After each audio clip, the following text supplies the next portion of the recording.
श्री गुरु चरण सरोज रज निज मन मुकुर सुधार वरणो रघुबर विमल यश जोदायक फलचार सियावर रामचंद्र की जय।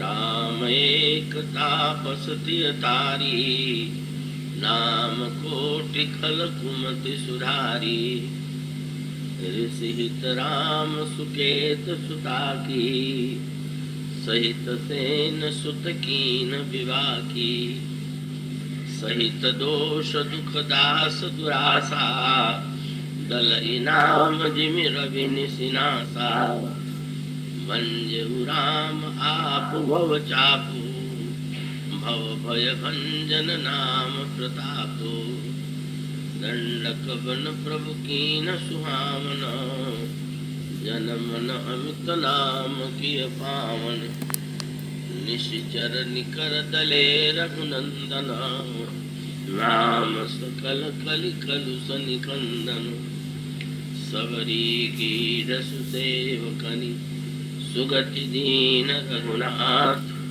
नाम उधारे अमित खल वेद विदित गुणगाथ।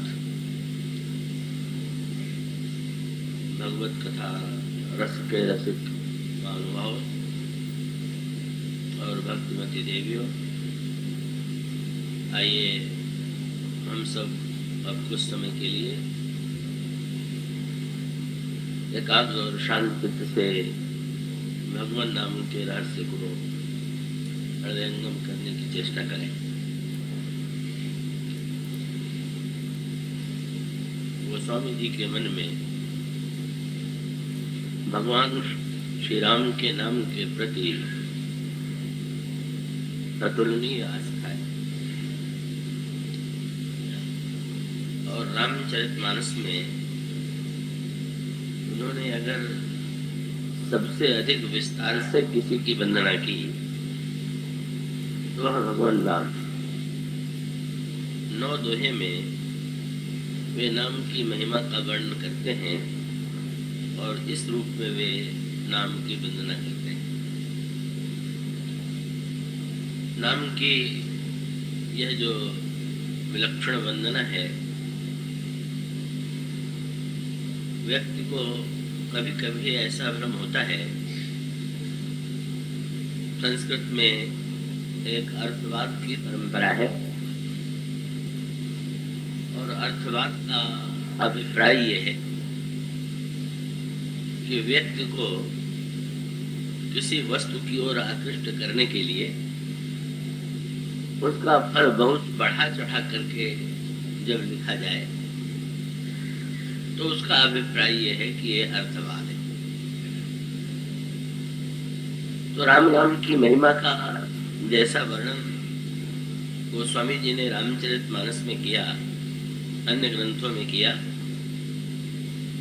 और अन्य संतों ने भी नाम की महिमा का जो गायन किया, तो उसे पढ़ करके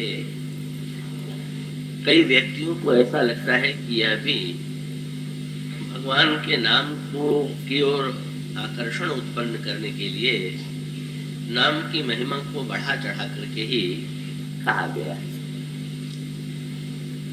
पर वस्तुतः ऐसा माना गया है कि नाम के प्रति 10 अपराध होने पर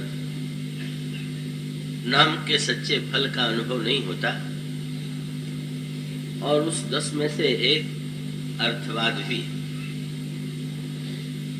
इसका अर्थ यह है कि अगर हम प्रारंभ से ही ये माने बैठे हैं कि भगवान के नाम की जो महिमा लिखी गई है वो बहुत बढ़ा चढ़ा करके लिखी गई है, तो स्वाभाविक रूप से हमें नाम के जप में उस रस की आनंद की अनुभूति नहीं होगी। इसलिए गोस्वामी जी ने वंदना प्रसंग में लोगों से ये कहा कि आप लोग किसी प्रौढ़ के रूप में या अर्थवाद के रूप में न देखिए, ये तो मेरे जीवन की अनुभूति और मेरे जीवन का विश्वास। प्रौढ़ सुजन जन जान ही जिय की, कहूं प्रतीति प्रीति रुचि मन की। तो फिर ये प्रश्न उठना स्वाभाविक है कि अगर ये भगवान की जिस महिमा का वर्णन शास्त्रों में किया गया है, संतों के द्वारा या रामचरितमानस में किया गया है, अगर सचमुच नाम की महिमा ऐसी ही है तो उसका प्रत्यक्ष अनुभव हमारे जीवन में क्यों नहीं हो रहा? नाम जप करते हुए भी यदि उसके महिमा की अनुभूति नहीं हो रही है तो या तो ये मान लें कि नाम की महिमा ही वास्तविक नहीं है, और फिर या तो इस दृष्टि से विचार करके देखें कि शायद नाम की महिमा को प्रकट करने के लिए जिस प्रकार के अंतःकरण की आवश्यकता है वैसा अंतःकरण हमारा नहीं। तो गोस्वामी जी ने बड़े विस्तार से ये बताया कि जब भी हम नाम का जप सही सही रूप में करेंगे तो हमारे जीवन में भगवान का नाम सक्रिय हो जाएगा, और भगवान का नाम जब सक्रिय होगा तो त्रेता युग में अवतार लेकर के भगवान ने जो कार्य पूरे किए हैं वही कार्य हमारे जीवन में भी पूरे होने लगे। और मानो उन्होंने सूत्र दे दिया कि भाई जप करते हुए भी यदि फल का अनुभव नहीं हो रहा है तो इसका अर्थ है कि हम सही पद्धति से जप नहीं कर रहे हैं। यदि सही पद्धति से जप होगा तो उसमें सबसे पहले अहिल्या का उद्धार होगा। यहीं से गोस्वामी जी ने नाम रामायण का श्री गणेश किया। नाम एक तापस राम एक तापस प्रिय तारी, नाम कोटि खल कुमति सुधारी। का अहिल्या प्रसंग से ही नाम रामायण के प्रारंभ करने के पीछे गोस्वामी जी के कुछ उद्देश्य। एक उद्देश्य तो ये है जिसकी ओर कल संकेत किया जा रहा था। गोस्वामी जी कहते हैं कि जैसे भगवान के होते हुए भी जब तक भगवान प्रकट नहीं हुए तब तक सच्चे अर्थों में उनके होने का लाभ जो है वो व्यक्ति और समाज के जीवन में नहीं आया। पर उसमें भी का भगवान श्री राघवेंद्र ने अयोध्या में जन्म ले लिया और बाल लीला के द्वारा उन्होंने माताओं को, भक्तों को और अयोध्या वासियों को आनंदित किया। किंतु इतना होते हुए भी उनके लोक कल्याण की लीला का जो श्री गणेश होता है वह तब होता है कि जब महर्षि विश्वामित्र का भगवान श्री राम को लेकर के अपने आश्रम की ओर और जनकपुर की ओर प्रस्थान करते हैं। तो भगवान राम की लीला के प्राकट्य के पश्चात भी का उसमें एक भूमिका जो है संत की भूमिका है। कल इसी के लिए कल इसी की ओर संकेत करते हुए कहा गया था कि जैसे रत्न के मूल्य का ज्ञान पाने के लिए कि रत्न कितना मूल्यवान है जौहरी की आवश्यकता है, ठीक इसी प्रकार से संत और सद्गुरु यही जौहरी का जिसको नाम की महिमा का बोध है। महर्षि विश्वामित्र की भूमिका यही है का महर्षि विश्वामित्र अपने आश्रम में रहते हुए जप करते हैं, यज्ञ करते हैं और योगाभ्यास करते हैं। विश्वामित्र महामुनि ज्ञानी वो बसही विपिन शुभ आश्रम जानी, तह जप जोग यज्ञ मुनि करही, अति मारीच सुबाहु डरे। विश्वामित्र के द्वारा जो यज्ञ होते हैं उन यज्ञों को ताड़का और ताड़का के दो पुत्र मारीच और सुबाहु नष्ट कर देते हैं। का विश्वामित्र जी के अंतःकरण में इस विघ्न की अनुभूति होने पर वे सोचने लगे कि मेरा यज्ञ कैसे पूरा हो। अब हम लोग अपने जीवन में भी विचार करके देखें। यज्ञ की बड़ी ही विस्तृत व्याख्या पौराणिक ग्रंथों में, गीता में और श्री रामचरितमानस में की गई। पर यज्ञ के साथ कुछ समस्याएं हैं, और यज्ञ के साथ जो समस्याएं हैं वो उसका ठीक ठीक समाधान न होने के कारण यज्ञ का जैसा परिणाम मिलना चाहिए वैसा नहीं मिलता है। समस्या ये है कि यज्ञ में आवश्यकता है वेद की, विश्वास की और विचार की। ये यज्ञ के तीन पक्ष हैं, और तीनों में से अगर कोई एक भी कम होगा तो जैसे किसी व्यक्ति के शरीर में यदि एक अंग कम है तो अधूरा ही वो दिखाई देगा। ठीक इसी प्रकार से अगर यज्ञ की विधि का ठीक ठीक पालन न किया जाए और यज्ञ के द्वारा यज्ञ के ऊपर व्यक्ति की आस्था न हो, विश्वास न हो, और यज्ञ तत्व क्या है अगर इसका विचार न हो तो उस यज्ञ को पूर्ण यज्ञ नहीं कर सकते। का ये जो यज्ञ है कैसे लिए एक बड़ा सुंदर सूत्र दिया गया, और सूत्र ये है, गीता में भगवान कृष्ण ने अनेक यज्ञों का वर्णन किया और रामचरितमानस में भी अनेक यज्ञों का वर्णन किया गया। पर यज्ञों का वर्णन करने के साथ साथ सर्वश्रेष्ठ यज्ञ कौन सा है, ये प्रश्न किया जा सकता है। तो वो सूत्र आपको गीता में और रामायण में बिल्कुल मिलता जुलता मिलेगा, और वो सूत्र है कि भगवान जहां पर अपना वर्णन करते हैं उसमें भगवान कृष्ण का वाक्य है, यज्ञ नाम जप यज्ञोस्मि, यज्ञों में जप यज्ञ मैं ही। और इसका अर्थ है कि भगवान स्वीकार करते हैं कि सारे यज्ञों में जप यज्ञ ही सर्वश्रेष्ठ है। और श्री रामचरितमानस में श्री भरत के चरित्र की तुलना जप यज्ञ से की गई।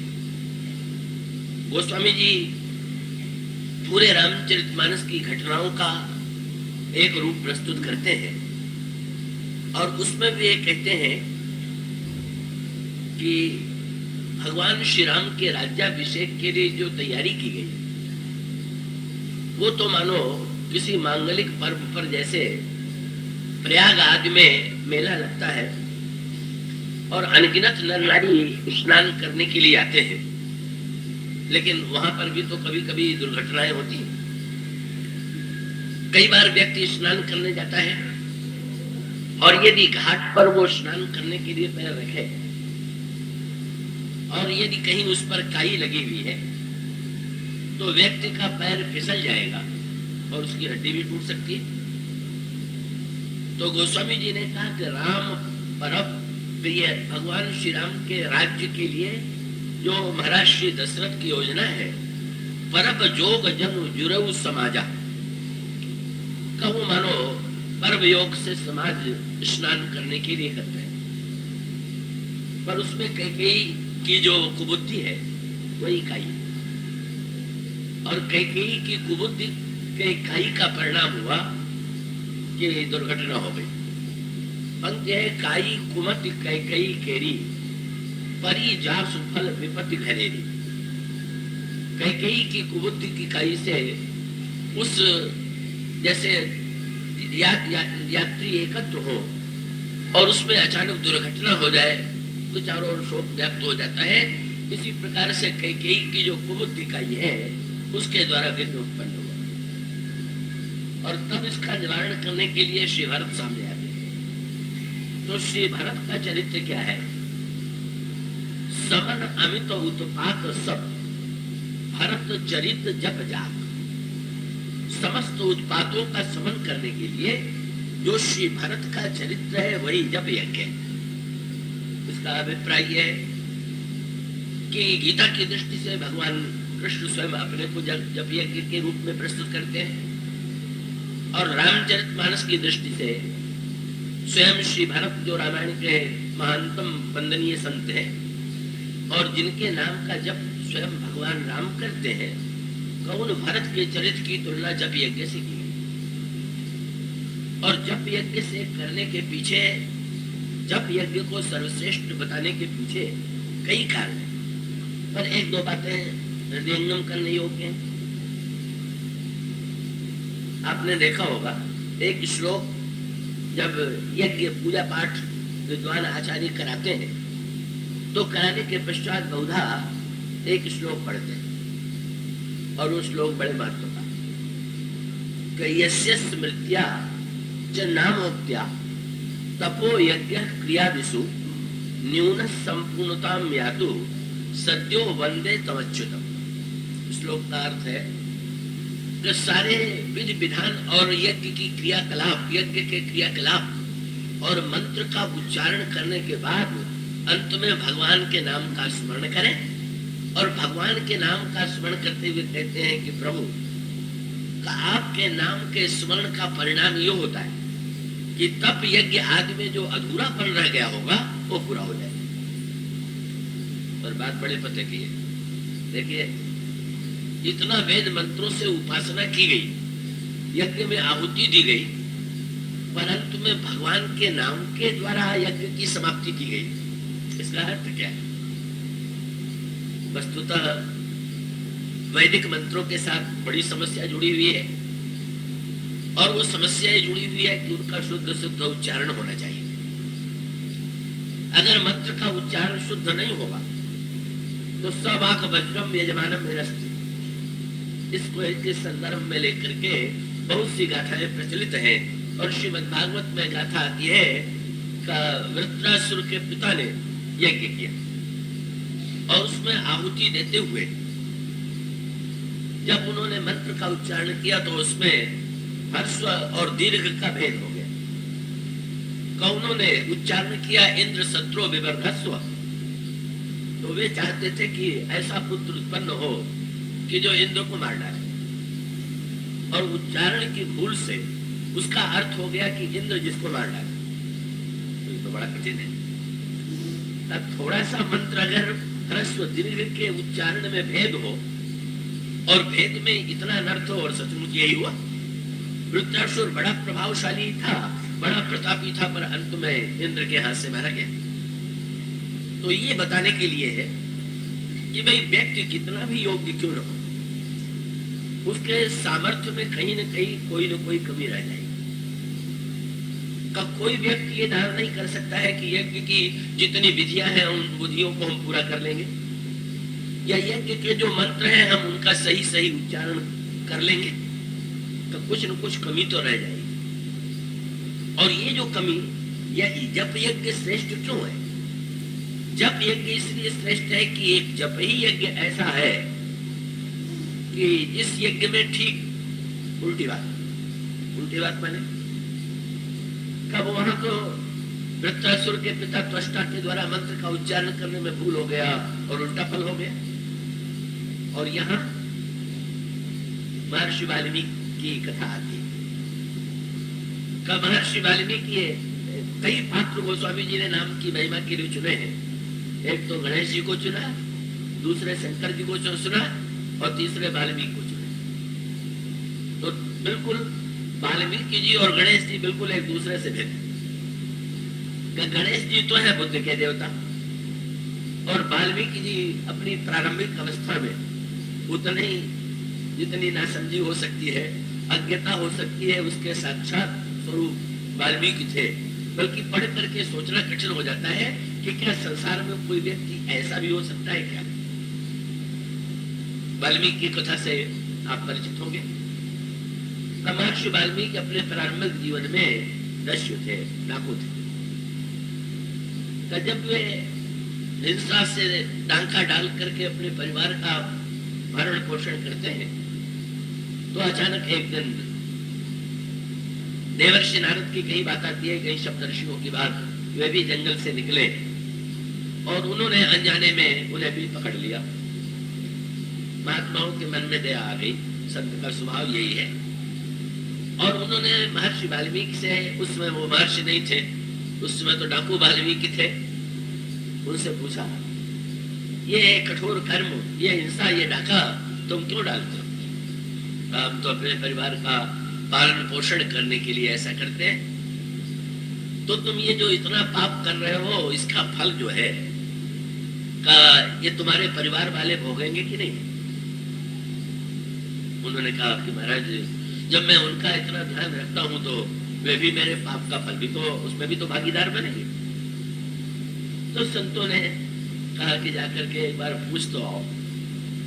और वाल्मीकि जाते हैं, और जाकर के जब वो पूछते हैं तो परिवार वालों ने स्पष्ट कह दिया कि हमने ये नहीं कहा है कि आप पाप के मार्ग से द्रव्य ले आइए, परिवार का पालन पोषण करना आपका धर्म है, और ऐसी स्थिति में आप कैसे ले आते हैं इसे हम नहीं जानते। पर अगर आप अन्याय और अनर्थ से ले आते हैं तो उसका फल आप भोगेंगे, मैं क्यों भोगूं? बड़ी ग्लानि उत्पन्न हुई, और ग्लानि से भरे हुए वे लौट करके आए, और संतों के समक्ष जब आए तो उन्होंने अपनी व्यथा, जो उत्तर मिला था, उसे बता दिया। और संतों के चरण पर गिर करके उन्होंने कहा कि हमारे कल्याण का क्या उपाय? और तब संतों ने या देवर्षि नारद ने उनसे कहा कि तुम राम नाम का जप करो। पर वे इतने विचित्र थे वाल्मीकि कि वो राम शब्द का भी उच्चारण नहीं कर पा रहे। वेद मंत्र तो क्या पढ़ते, वेद मंत्र का उच्चारण तो इतना कठिन है कि उसकी कोई सीमा नहीं, पर वो तो राम शब्द का उच्चारण भी शुद्ध नहीं कर सकते। और राम के स्थान पर उनके मुंह से मरा निकला। तो भाई अगर वैदिक मंत्रों की तरह उच्चारण का फल होता तो बेचारे इस मंत्र का जप करते मर जाते। कहते हैं कि किसी पंडित ने पाठ किया भारिया रक्षत भैरवी, और उसके मुंह से निकल आया भारिया रक्षत भैरवी। पत्नी को भैरव रक्षा करे के स्थान पर भैरव जो है उनको नष्ट करते हैं और मृत्यु हो गई। जब ऐसे अनेक उपाख्यान आते हैं तो वाल्मीकि ने जो मारा शब्द कहा उसका परिणाम तो उनको प्रतिकूल होना चाहिए। पर विचित्रता जप यज्ञ में ऐसी है जो वैदिक मंत्रों में नहीं है, जो विधि में नहीं है। सचमुच उन्होंने, संतों ने भी कह दिया कि अच्छा जैसा शब्द है तुम उसी का उच्चारण करो, पर बस जप किए जाओ। और महर्षि वाल्मीकि जप करने लगे तो देखा इसका सूत्र बड़े महत्व का है। ये लिखा हुआ है नाम की महिमा में कि वाल्मीकि जी, गोस्वामी जी नाम वंदना प्रसंग में भी कहते हैं कि उल्टा नाम जपत जग जाना, वाल्मीकि में ब्रह्म समाना। भगवान के नाम का मरा मरा जप करते हुए वाल्मीकि जी ब्रह्म के समान हो गए। कई लोगों को लगता है कि हम तो सीधा नाम जपते हैं और ब्रह्म समान नहीं हुए, और उल्टा नाम जप करने से ब्रह्म समान हो गए। कि ये बात तो कुछ तर्क संगत प्रतीत नहीं होती है। कई कुछ लोगों को लगता है कि ये तो बुद्धि संगत नहीं है, पर इसके पीछे निहित तात्पर्य क्या है? क्या उसको निहित रूप में यूं देखें कि गणेश जब भगवान के नाम की परिक्रमा करते हैं तो वो विवेक की पराकाष्ठा उनमें विद्यमान है, और उन्होंने उस नाम के तत्व को जाना। और वाल्मीकि का अर्थ इसको इस संदर्भ में देखें। गोस्वामी जी से किसी ने पूछा कि आप कह देते हैं कि राम नाम तो चाहे जैसे जप करे। गोस्वामी जी ने ये बात कही भी है।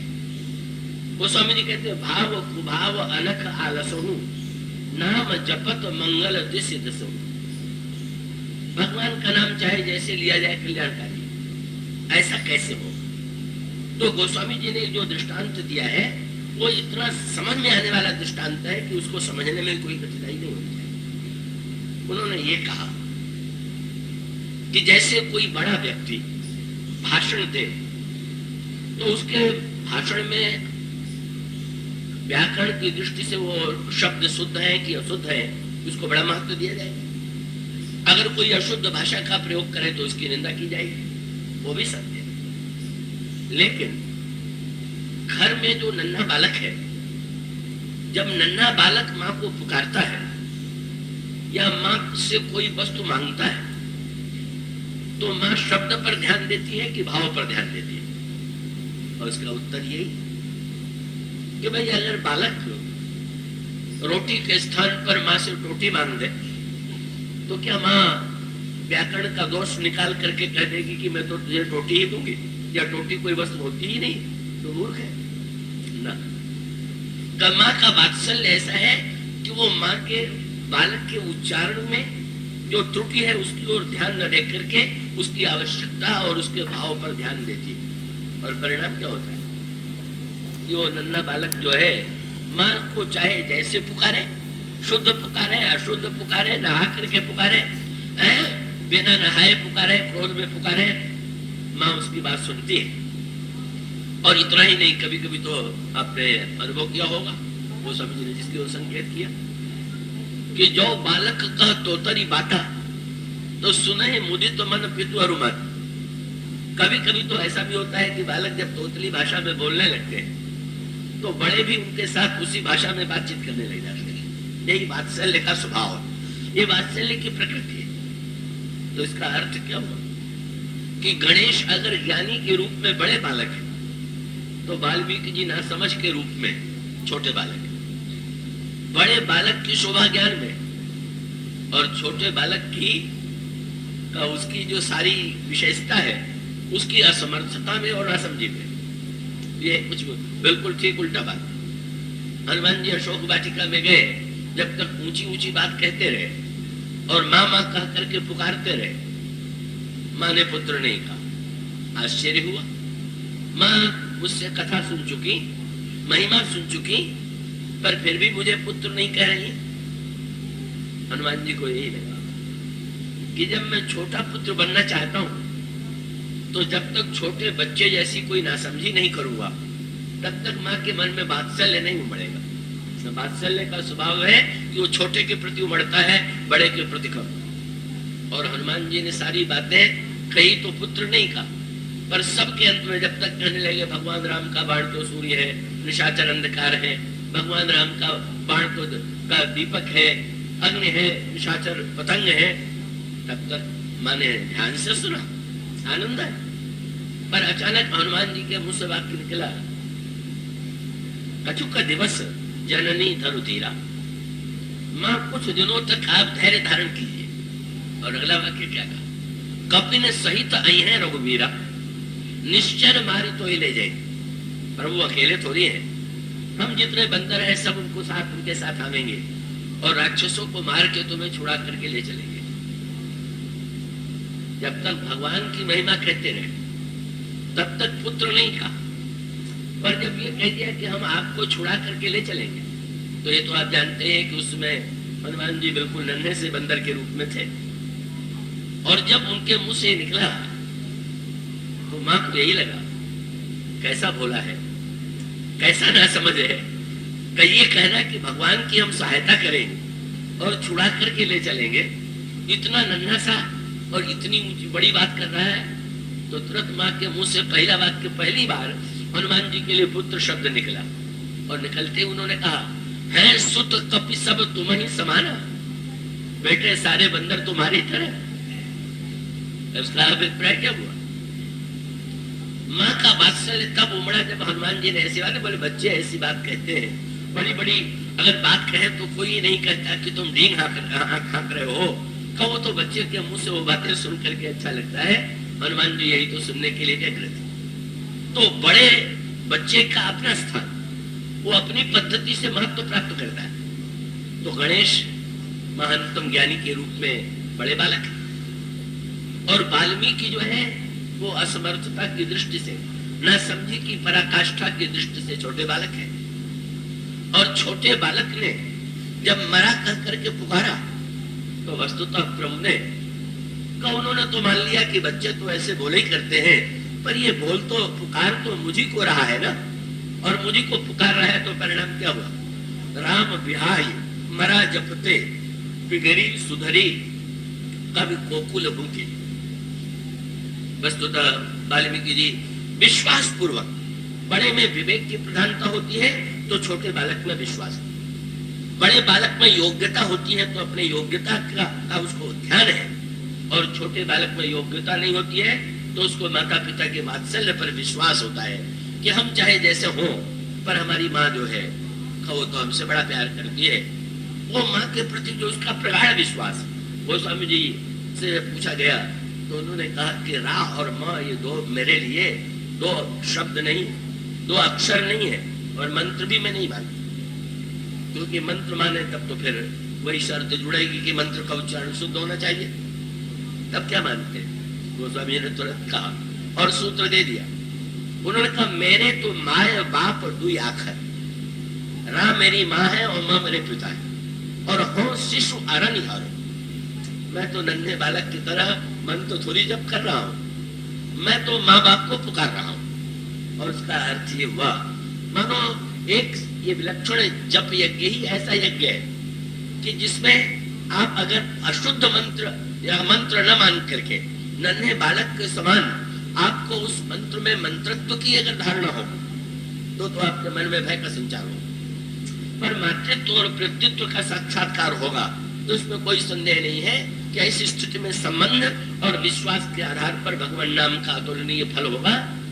ये विशेषता जितनी भगवान नाम के साथ जुड़ी हुई है अन्यत्र नहीं जुड़ी हुई है। तो सारे यज्ञों के अंत में जो पंडित लोग ये कहते हैं कि भगवान का नाम मैं लेता हूँ, तो उसका अर्थ है कि महाराज हो सकता है कि उच्चारण में किसी मंत्र की अशुद्धि मुझसे हो गई हो, पर आपके नाम में तो ऐसे कोई शर्त है नहीं, इसलिए मुझे विश्वास है कि आपके नाम का आश्रय लेने के पश्चात हमारे यज्ञ में जो भी कमी रह गई होगी वो पूरी हो जाएगी। वस्तुतः ये विश्वामित्र ही पहले संत हैं जिन्होंने भगवान श्री राम की महिमा को प्रकट किया, और विश्वामित्र जी की विशेषता ये है कि वे महानतम जप यज्ञ के साधक हैं।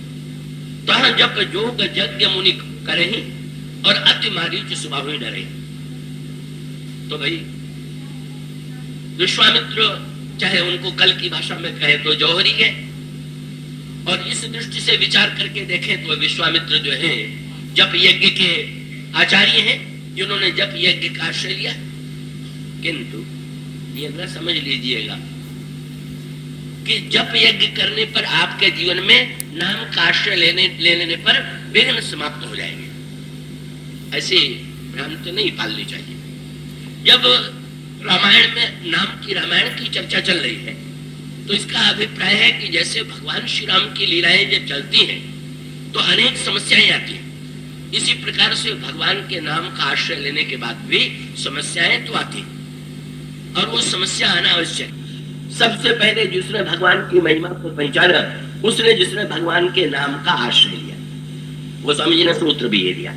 कल जो पंक्ति कही गई थी मैं आशा करता हूं कि आप पूरी तन्मयता से सुन रहे हो। वो स्वामी जी ने कहा कि दो कार्य जिसने किया, और वो दो कार्य उन्होंने बताया नाम निरूपण। उन्होंने दृष्टांत दिया कि निर्गुण निराकार ब्रह्म जो है सर्वव्यापक है, पर उसे सगुण साकार करने के लिए जैसे प्रेम की अपेक्षा है, इसी प्रकार से अगर हम निर्गुण को सगुण बनाना चाहें तो निर्गुण को सगुण बनाने के लिए भी हमें दो कार्य करने होंगे, और वो कार्य है नाम निरूपण और नाम जतन को। पहले तो हम नाम के तत्व पर विचार करें, नाम का निरूपण करें, और नाम का निरूपण करने के साथ साथ उसका विधि का उसका क्रमशः जो है उच्चारण करें, तब उसका फल क्या हो। सो प्रगटत जिब मोल रतन। तो एक बार तो भगवान श्री राम को प्रकट किया गया अयोध्या में, पर आगे चल करके भगवान की महिमा को प्रकट करने वाले जो थे वही ये जप यज्ञ के जो आचार्य विश्वामित्र हैं। वो विश्वामित्र जप यज्ञ भी करते हैं और अन्य यज्ञ भी उनके आश्रम में होते हैं, और राक्षसों के द्वारा वो यज्ञ जो है वो नष्ट कर दिया जाता है। और तब विश्वामित्र के मन में चिंता हो गई, और वो चिंता ये हुई गाधी तनय मन चिंता व्यापी हरि बिनु मरी न निश्चर पापी। वही आकर के बात टिकती है कि भगवान के नाम का आश्रय लेने वाला अंत में लगा कि बिना भगवान के राक्षसों का विनाश नहीं होगा। और तब वो सोचने लगे कि भगवान कहाँ मिलेंगे। तो उनको दिखाई पड़ा कि भगवान ने तो अवतार ले लिया। और तब ये आप देखेंगे विश्वामित्र के रूप में वे अयोध्या पहुंचे। और अयोध्या पहुंचने के बाद भगवान राम की लीला का जो विस्तार हुआ वो विश्वामित्र के द्वारा हुआ। अब उसमें गोस्वामी जी ने जो संकेत किया वो ये है कि ये जो नाम जप करने वाला भक्त है, जब नाम महाराज को प्रेरणा दे, नाम भगवान को सक्रिय बनावे, तो नाम भगवान की लीलाएं होने लगती है। उसमें गोस्वामी जी ने नाम रामायण में 2 चुनाव सबसे पहले किए, जरा क्रम को उलट कर।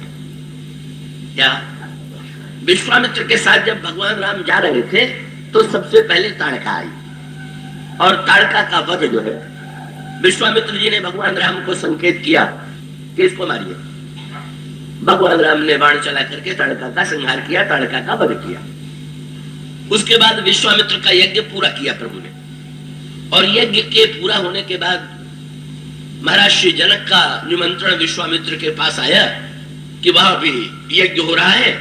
और महर्षि विश्वामित्र ने भगवान श्री राम से कहा कि आप मेरे साथ उस यज्ञ में भी सम्मिलित होने के लिए चलिए।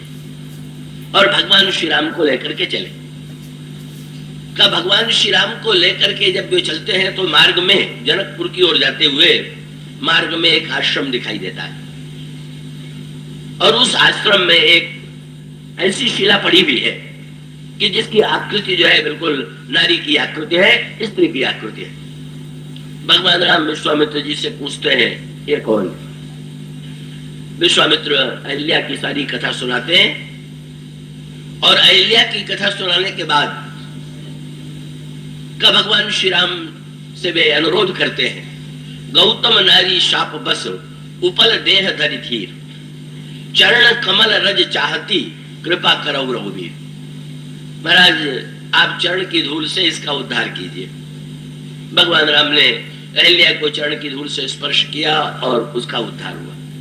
तो संकेत की ओर आप ध्यान दें का एक तो विश्वामित्र की प्रेरणा से भगवान राम ने ताड़का का संहार किया और अहिल्या का उद्धार किया। गोस्वामी जी ने संकेत ये किया कि जब हम और आप जप करेंगे तो भी ताड़का का संहार और अहिल्या का उद्धार। तो वैसे अगर देखें तो ऐसा लगता है कि इससे बढ़कर के पक्षपात क्या होगा। दोनों ही पात्र नारी हैं, अहिल्या भी और ताड़का भी। और दोनों में एक एक कमी है। ताड़का में क्रोध की वृत्ति आ गई और अहिल्या के जीवन में एक क्षण भर के लिए काम की वृत्ति आ गई। दिखाई ये देता है, भगवान से किसी ने पूछ दिया कि महाराज आपका तो बड़ा विचित्र न्याय है कि आपने एक को बाण चला के मार डाला और दूसरे को चरण छुला करके उद्धार कर दिया। तो ये कौन सा न्याय है कि एक अपराधी का संहार और दूसरे का उद्धार। भगवान ने कहा कि ये मुझसे मत पूछिए। तब बोले वो तो गुरु जी से पूछिए। गुरु ने कहा, गुरु जी ने कहा इसका संहार कीजिए, मैंने संहार कर दिया। गुरु जी ने कहा कि उद्धार कीजिए तो मैंने उद्धार कर दिया। मैं स्वतंत्र नहीं हूं, जैसा उन्होंने आदेश दिया मैंने वैसे ही किया। पर अगर कोई विश्वामित्र जी से पूछ दे कि महाराज ये आपने क्या किया, तो उनका उत्तर बड़ा स्पष्ट है। क्या कि जैसे दवा देने में किसी रोगी को कड़वी औषधि दी जाए और किसी को मीठी औषधि दी जाए तो लगता है कि मीठी दवा जिसको दी गई उसके प्रति पक्षपात किया गया। पर वस्तुतः तो वैद्य दवा देने में अगर समानता बरते तब तो अनर्थ ही हो जाएगा। अगर वो निर्णय कर ले कि जितने रोगी आवेंगे सबको मीठी ही दवा देंगे, सबको एक ही वस्तु खाने के लिए बतावेंगे जिससे लोग समझें कि वैद्य जी या डॉक्टर साहब बड़े सम हैं, तब तो बड़ा अनर्थ होगा। उसकी समता जो होती है वो भोजन और दवा में नहीं होती है, परिणाम में होती है। एक रोगी को कड़वी दवा देता है तो भी उसका उद्देश्य होता है रोगी स्वस्थ हो जाए, और दूसरे को मीठी दवा देता है तो भी उसका उद्देश्य होता है यह स्वस्थ हो जाए। तो विश्वामित्र जी ने कहा कि भाई अंत में अहिल्या और ताड़का दोनों को तो एक ही वस्तु मिली। क्या अहिल्या को भगवान का पद मिला, 65 पद पावन, और ताड़का को क्या मिला? वो स्वामी जी ने सूत्र दिया, एक ही बाण प्राण हर लीना और दीन जानते ही निज पद दीन। उसको भी पद मिला, उसको भी पद मिला। एक का उद्धार होने पर पद मिला, दूसरे का संहार होने पर पद मिला, पर ईश्वर की प्राप्ति में दोनों समान है। तो भाई यहीं से राम रामायण प्रारंभ होती है। हमारे और आपके जीवन में जब तक ताड़का का संहार और अहिल्या का उद्धार नहीं होगा तब तक भगवान की लीला आगे नहीं बढ़ेगी। और आगे चल करके इसी संहार और उद्धार के बाद सीता जी और भगवान राम का मिलन होता है। सीता जी मूर्तिमती भक्ति हैं, भगवान राम साक्षात ईश्वर हैं, पर वो मिलन विवाह होने के पहले ये दो कार्य होने की आवश्यकता है और आज भी इसी की आवश्यकता है। अगर हम चाहते हैं कि हमारे जीवन में भक्ति और भगवान का विवाह हो तो हमें भगवान के नाम का आश्रय लेकर के यही प्रार्थना करनी चाहिए कि प्रभु आप ताड़का का संहार कीजिए और अहिल्या का उद्धार कीजिए।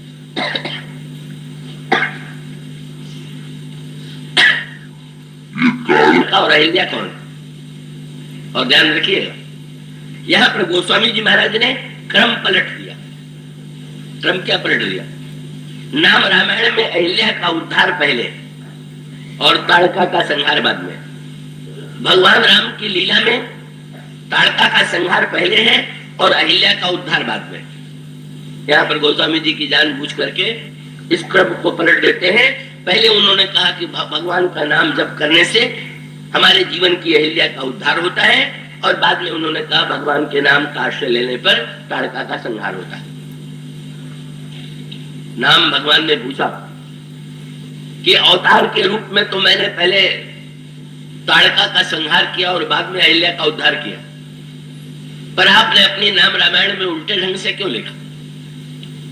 तो गोस्वामी जी ने कहा महाराज, उस युग में वो ठीक था कि पहले संहार और बाद में उद्धार, पर इस युग में तो पहले उद्धार ही से श्री गणेश कीजिए, संहार कृपा करके बाद में कीजिएगा। संहार को देख करके व्यक्ति आतंकित न हो जाए। अब उद्धार और संहार किसका है, इन दोनों को पहचान लीजिए। ये ताड़का और ये अहिल्या त्रेता युग में व्यक्ति के जीव समाज में बाहर दिखाई देती थी, और ये ताड़का और अहिल्या आज भी हमारे जीवन में विद्यमान है। और इन्हीं दोनों का भगवान के नाम का आश्रय लेने से, जप लेने से, जप करने से, बस ये कसौटी देख लीजिए कि अहिल्या का उद्धार हुआ कि नहीं और ताड़का का संहार हुआ कि नहीं। ये अहिल्या कौन है?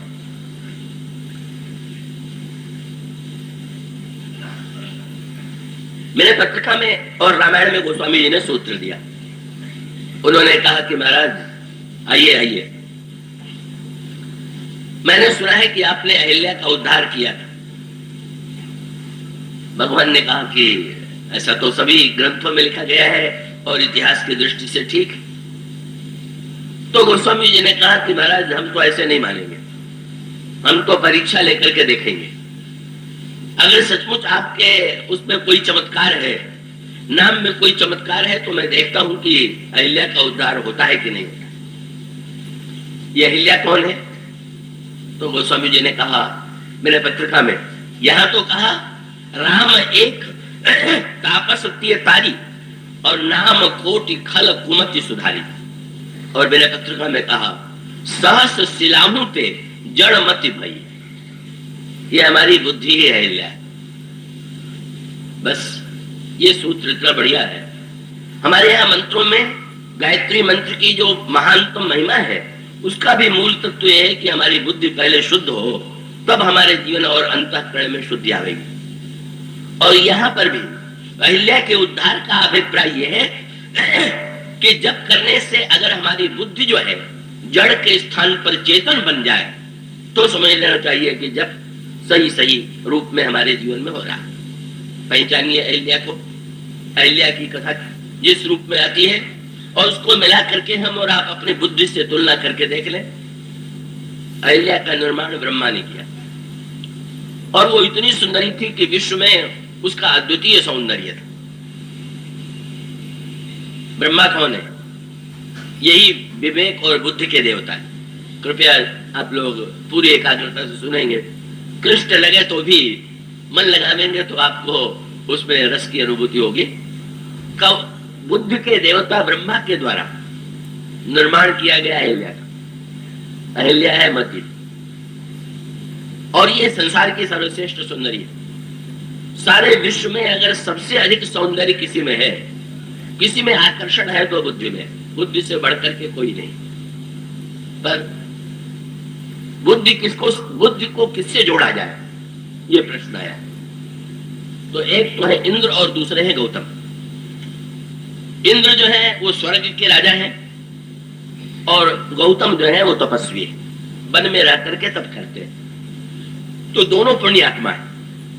इंद्र भी पुण्यात्मा है और गौतम भी पुण्यात्मा है, लेकिन दोनों ने पुण्य का फल जो है वो अलग अलग चुना। क्या का एक मान्यता तो यह है कि हम जीवन में पुण्य करें, स्वर्ग मिले, और स्वर्ग में हम स्वर्ग के सुखों को भोगें। और हमारे शास्त्र कहते हैं आप सत्कर्म कीजिएगा तो अंततो गत्वा स्वर्ग की प्राप्ति होगी। पर दूसरा पक्ष ये है कि अगर पुण्य करने पर स्वर्ग मिले, और स्वर्ग मिलने पर भी समस्याएं जो की तो बनी रहे। वो स्वामी जी किसी ने पूछ दिया कि जब स्वर्ग में इतने सुख है तो फिर कोई समस्या है ही नहीं। उन्होंने कहा नहीं भाई, वहां समस्या और जटिल। क्या? एक तो स्वर्गम मिटत न सावत। स्वर्ग में जितनी ईर्षा और शौकिया डाह है उतना मृत्युलोक में भी नहीं। कई श्लोक में भी बड़ी ईर्षा है, पर हम लोगों के मन में जब ईर्षा आती है तो हम आगे बढ़ने की चेष्टा करते हैं। और स्वर्ग में भी अपने अगल बगल में जितने देवता बैठे होंगे, जिसने जितना पुण्य किया होगा उसको उतना अधिक भोग प्राप्त है। अब जब बगल वाला देवता देखता है कह रहे इसको तो इतने भोग प्राप्त है, तो उसको बड़ा बुरा लगता है। लेकिन स्वर्ग में पूंजी बढ़ाई तो जा नहीं सकती, वो तो जो लेकर के गए हैं उसको खर्चे ही करना है। मृतलोक में तो बढ़ाया जा सकता है, पर स्वर्ग में बस देख देख करके बुरा मानिए का कोई उपाय नहीं। और अंत में आपके पुण्य की जब पूंजी समाप्त हो गई तो फिर नीचे की ओर ढकेल दिए गए। तो दूसरा पक्ष ये कहता है कि भाई अंत में ऊंचे चढ़ के नीचे गिरना पड़े, इसके स्थान पर ऐसी वस्तु हम पुण्य के द्वारा प्राप्त करें कि जिसको पाने के पश्चात नीचे न गिरना पड़े। यही दो पक्ष है, इंद्र और गौतम। इंद्र माने जिसने भोग को स्वीकार किया है, और गौतम का अर्थ है जिसने त्याग को स्वीकार किया है। और बहुत बढ़िया बात आई, अहिल्या का जब निर्माण ब्रह्मा ने किया तो इंद्र ने सबसे पहले मान लिया कि अहिल्या का विवाह तो मुझी से होगा। अब वो मान बैठा कि मैं स्वर्ग का राजा हूं, मैंने इतने यज्ञ किए हैं, इसलिए मुझे छोड़ करके अहिल्या का विवाह किससे होगा। लेकिन ब्रह्मा ने अहिल्या का विवाह इंद्र से न करके गौतम से कर दिया। सरल सा सूत्र यह है कि चाहे तो हम बुद्धि से भोगों का भी समर्थन कर सकते हैं, और चाहे तो हम बुद्धि के द्वारा तप और त्याग का भी समर्थन कर सकते हैं। ये हमारे ऊपर निर्भर है। पर हमारी मान्यता यह है कि बुद्धि को गौतम के पीछे लगाना चाहिए, इंद्र के पीछे नहीं। ये सूत्र है। और उसके पश्चात गौतम और इंद्र, गौतम और अहिल्या दोनों का विवाह हो गया। गौतम मूर्तिमान धर्म है, त्याग है, तप है, और अहिल्या बुद्धि है। और उन दोनों का विवाह जब हो गया तो बड़े अहिल्या निरंतर महर्षि गौतम की सेवा करती हैं। महर्षि गौतम के समान ही वे भी अपना जीवन उन्होंने स्वीकार कर लिया। पर वहां इंद्र के मन की जो ईर्षा है, इंद्र को संतोष नहीं। अब भोग के साथ एक बहुत बड़ी समस्या है जो इंद्र के जीवन में भी दिखाई दे रही। स्वर्ग में वर्णन आता है कि वहां कितनी अप्सराएं हैं, और इंद्र को सारी अप्सराएं प्राप्त है, पर सब कुछ प्राप्त होने के बाद भी अहिल्या को पाने की बेचैनी बनी हुई। भोग के साथ यही समस्या है कि चाहे जितना मिल जाए, लेकिन पाने की जो लालसा है वो मिटती नहीं है, बढ़ती है। इंद्र के मन में बढ़े। और फिर उसके पश्चात एक दिन इंद्र ने माया के द्वारा अपना उद्देश्य पूर्ण करना चाहा। उसने नकली प्रकाश की सृष्टि किया। ये बड़ी ही सांकेतिक और गंभीर कथा है। महर्षि गौतम को भ्रम में डालने के लिए महर्षि गौतम प्रातः काल स्नान करने के लिए जाते हैं। तो वे स्नान करने के लिए रात्रि में ही चले जाएं, प्रातः काल समझ करके। यह इंद्र की योजना है। और इंद्र ने ब्रह्म के द्वारा नकली प्रकाश की, नकली प्रातः काल की सृष्टि की। हाँ, ये है। इसका अर्थ ये है कि वस्तुतः व्यक्ति जब इन वृत्तियों में आरूढ़ होता है तो कभी कभी वो नकली प्रकाश की सृष्टि, नकली सवेरे की सृष्टि करता है। और गौतम की आंख खुली तो उनको लगा कि प्रातः काल हो गया है, और प्रातः काल हो गया है तो फिर स्नान करने जाना चाहिए। वे चले गए। उसी समय इंद्र गौतम का वेश बना करके आता है। ये इंद्र ने गौतम का क्यों वेश बनाया? तो भौतिक तात्पर्य तो ये है कि वो अहिल्या को ठगना चाहता था, और आध्यात्मिक तात्पर्य ये है कि भोगी भी जानते हैं कि त्यागी बन के जैसा भोग पाया जा सकता है उतना त्यागी बिना दिखाए। त्याग का दिखावा जो होता है वो बड़ा चमत्कारी होता है। तब विचित्र बात है, व्यक्ति भोगी बन करके भोग पाना चाहे तो लोग उसको जरूर कुछ छोटा मान लेंगे, पर अगर वो नकली गौतम बनना जाने, दम्भ करना जाने, त्याग का दिखावा करना जाने, तो बहुतों को धोखा हो जाता है। और अंत में जब महर्षि स्नान करने के लिए गए तो थोड़े देर में उनको ज्ञात हो गया ये अभी तो सवेरा नहीं हुआ, ये क्या है। और उधर गौतम इंद्र के वेश में, इंद्र गौतम के वेश में अहिल्या के पास जाते हैं। अहिल्या उन्हें पहचान नहीं पाती हैं। अहिल्या गौतम को, इंद्र को स्वीकार कर लेती हैं। जब इस रहस्य का ज्ञान महर्षि गौतम को होता है तो वो शाप दे देते हैं कि जाओ तुम पत्थर हो जाओ, और इंद्र को शाप दे देते हैं कि जाओ तुम्हारे शरीर में 1000 छिद्र हो जाए। बड़ी समझ में आने वाली कथा है क्या? हमारी बुद्धि कभी कभी पहचान नहीं पाती है भोग की ओर, उसका जो आकर्षण अनजाने में होता है का उसके ये बुद्धि धोखा। कोई बुद्धिमान व्यक्ति, कैसी भी बुद्धिमती अहिल्या क्यों न हो, पर वो कभी न कभी तो भ्रमित होगी, कभी न कभी तो धोखा होगा। अहिल्या नहीं पहचान पाती। और कि जब हम बुद्धि को भोगों में लगा देते हैं तो हमारी बुद्धि में जड़ता का उदय होता है, हमारी बुद्धि जड़ता से आच्छन्न हो जाती है।